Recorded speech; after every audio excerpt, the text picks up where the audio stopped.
1962 के बाद एक बार फिर से लद्दाख में युद्ध के बादल घुमरने लगे हैं। इसके दो कारण हैं, एक तो चीन की विस्तारवादी नीति और दूसरा आज़ादी के बाद हमारे नेतृत्व की भयानक भूलें। तिब्बत को स्वायत्तशासी बफर राज्य बनाए रखना, ये ब्रिटिश सरकार की नीति थी और इसी के तहत उन्होंने 1914 में त्रिपक्षीय समझौता किया था, जिसे मैकमोहन लाइन के नाम से जाना गया। लेकिन नेहरू ने चीन के प्रति भारत की नीति बदल दी। सन 1949 में माओ चीन की सत्ता में आ गए और सन 1950 में दक्षिण कोरिया में चीनी सेना अमेरिका के विरुद्ध युद्ध में कूद पड़ी। इसके साथ ही चीन ने तिब्बत पर नियंत्रण के लिए अपनी सेनाएं भेज दी। ब्रिगेडियर दलवी अपनी पुस्तक हिमालयन ब्लंडर में लिखते हैं कि अक्टूबर 1950 की बात है कि एक दिन जनरल लेटेंट अचानक से उद्विग्न होकर लेक्चरर हॉल में आ गए और उन्होंने कहा कि तुम्हारे नेताओं की अकर्मण्यता की वजह से चीन ने भारत के दक्षिण में कितना बड़ा दरवाज़ा खोल लिया है, इसका तुम्हें अंदाज़ा भी नहीं है। आगे आने वाली किन मुश्किलों से भारत को दो चार होना पड़ेगा, इसका उन्हें अंदाज़ा नहीं है। यह मानना कि भारत सरकार को अक्साई चीन में बन रहे सड़क के बारे में जानकारी नहीं थी, बेईमानी होगी, क्योंकि सीमाओं के इंटेलिजेंस रिपोर्ट सीधे प्रधानमंत्री को प्रेषित किए जाते हैं। अक्साई चीन में बन रही सड़क की फ़ोटो और रिपोर्ट उस समय के प्रधानमंत्री नेहरू को प्रस्तुत न की गई होगी, यह मानना असंभव है।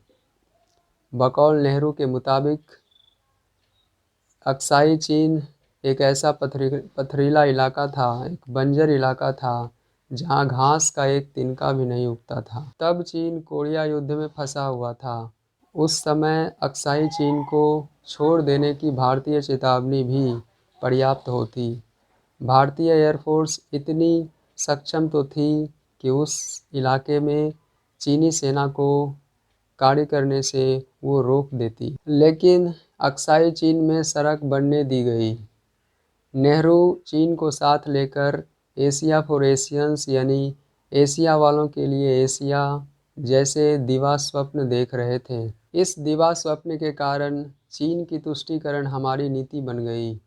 1957 में जब उस सड़क का उद्घाटन हुआ और यह समाचार पूरे विश्व भर में फैला, तो हमारे नेतृत्व ने भी चकित होने का ड्रामा किया। हमारे नेतृत्व के द्वारा तिब्बत को स्वायत्तशासी राज्य मानने के स्थान पर चीन के आधिपत्य में मानने का नतीजा ये हुआ कि तिब्बत के साथ भारत के जो भी सीमा, व्यापार और सांस्कृतिक समझौते हुए थे, वो सब एक झटके में ही अर्थहीन हो गए। यदि तिब्बत चीन का प्रदेश था, तो एक प्रदेश को दूसरे देश के साथ समझौता करने का तो अधिकार ही नहीं होता। दरअसल हमारे ढुलमुल रवैयेपन के कारण ही चीन के द्वारा मैकमोहन लाइन और लद्दाख की सीमाओं को अस्वीकार कर देना आसान हो गया। इस तरह जो भारत तिब्बत सीमा थी, वह भारत चीन सीमा हो गई। फिर पंचशील जैसा आदर्शवादी समझौता करके भारत के सारे अधिकार जो तिब्बत में थे छोड़ दिए गए और इस तरह चीन ने इसके बाद तिब्बत की प्रताड़ना प्रारंभ कर दी। एक अध्ययन के मुताबिक शांतिपूर्ण लामाओं और भिक्षुओं सहित लगभग 1,08,000 तिब्बती मारे गए। लगभग 6,000 मोनेस्ट्री ध्वस्त की गई। आचार्य कृपलानी ने 1954 में इस पंचशील समझौते के बारे में कहा था कि एक प्राचीन राष्ट्र के विनाश की गाथा हमारे पापपूर्ण सहमति के कारण उत्पन्न हो गई। विश्व युद्ध में बर्बाद हो गए देश जापान, जर्मनी और फ्रांस प्राणपण से अपने देश के विकास करने में लगे हुए थे और हम आदर्शवादी गुटनिरपेक्षता को लेकर मुग्ध थे। 1962 में हमारी पराजय के बाद हम अकेले पड़ गए। हमारी ओर एक भी देश खड़ा नहीं रहा। गुटनिरपेक्षता की असलियत सबके सामने आ गई। दलाई लामा अपनी पुस्तक फ्रीडम इन एग्जाइल में लिखते हैं कि 1962 के बाद पराजय के बाद नेहरू उनके पास स्वयं आए थे और उन्होंने कहा था कि हम मूर्खों की दुनिया में जी रहे थे। दरअसल समाधान की सोच का अभाव एक बड़ी समस्या थी। अहिंसक विचारधारा अपना समाधान तुष्टीकरण और विभाजन में देखती है। इसलिए यही कारण है कि तिब्बत का विभाजन हुआ। समाधान तो यह था कि अमेरिका ब्रिटेन के साथ मिलकर तिब्बत को स्वायत्त शासी राज्य मानकर उन्हें सैन्य सहायता प्रदान की जाती।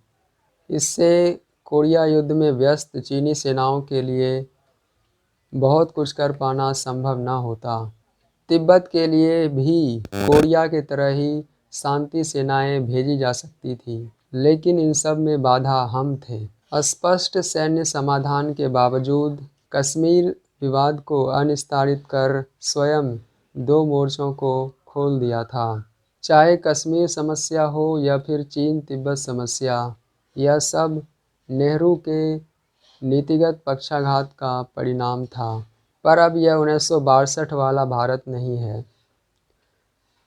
गलवान के बलिदान से नया अवतार ले चुकी भारतीय सेना लद्दाख के कई चोटियों पर कब्जा कर चुकी है।